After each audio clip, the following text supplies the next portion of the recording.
All right, let's talk about the science of getting fit. Today, we're diving into the principles that actually turn all that effort you're putting in at the gym into real, tangible results. So, let's get right into it. You know the feeling, right? You're putting in the hours, you're sweating it out, you feel like you're doing everything right, but you've just hit a wall. It's probably one of the most frustrating things in fitness. Well, today, we're going to unpack the blueprint to help you smash right through those plateaus. So here's our game plan.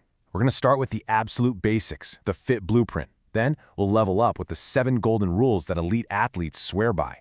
After that, we'll see how it all works in the real world, how to make it work for you. And then we'll put what you've learned to the test.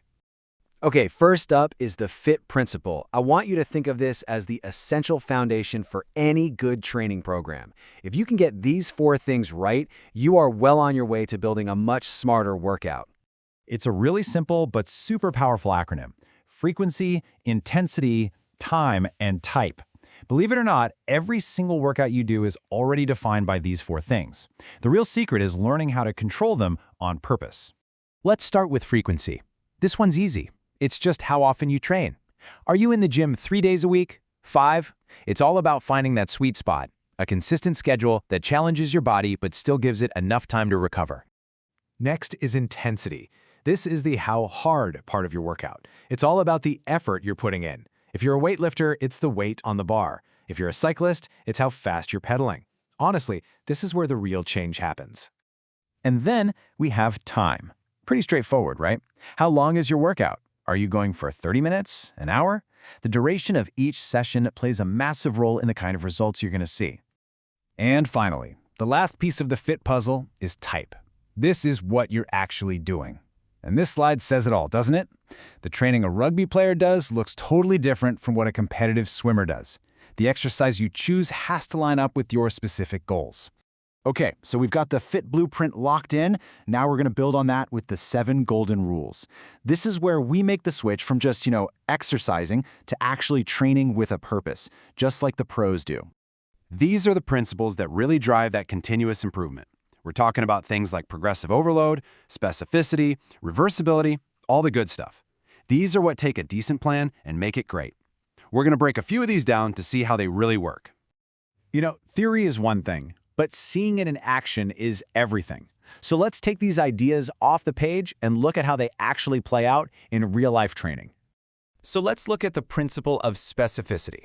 A marathon runner's main goal is endurance, right? So their training is going to be packed with hours and hours of running. A weightlifter, on the other hand, is chasing strength and size, so their workouts are all about lifting heavy. 2 totally different goals mean 2 totally different types of training. That, in a nutshell, is specificity. And this slide is a perfect demonstration of progressive overload. Look, to get stronger, you have to gradually ask more of your muscles. You just can't lift the same weight for the same number of reps forever and expect to grow. A small, manageable jump, like from 70 kilos to 72.5, is exactly how you make steady, safe progress. The key word here is gradual. Okay, let's get personal. Because the absolute best, most scientifically perfect plan in the world is completely useless if it doesn't account for your life and your own unique body. And that brings us to a tough but really important principle, reversibility. This quote here really hits home. Fitness isn't something you achieve and then have forever. It's something you have to actively maintain. Reversibility is that classic use it or lose it rule we've all heard about. If you stop training, your body starts to go back to how it was before. And one of the most common reasons people have to stop, you guessed it, injury. And hey, it's not just injuries. Reversibility can kick in for all sorts of reasons. Maybe you get sick, or you just lose your motivation for a bit.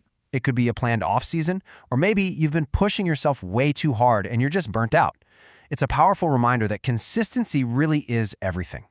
All right, you've taken in the blueprint and the golden rules. Now it's time to put that knowledge into action. We've got a couple of exam-style questions coming your way. Let's see if you're ready to start training smarter. Okay, here's our first scenario. Emily has a previous knee injury. Now, the principle of individual differences says that training should be specific to a person's needs, and that includes their injury history. So what are the risks if she just ignores that? And here's what a perfect answer would look like.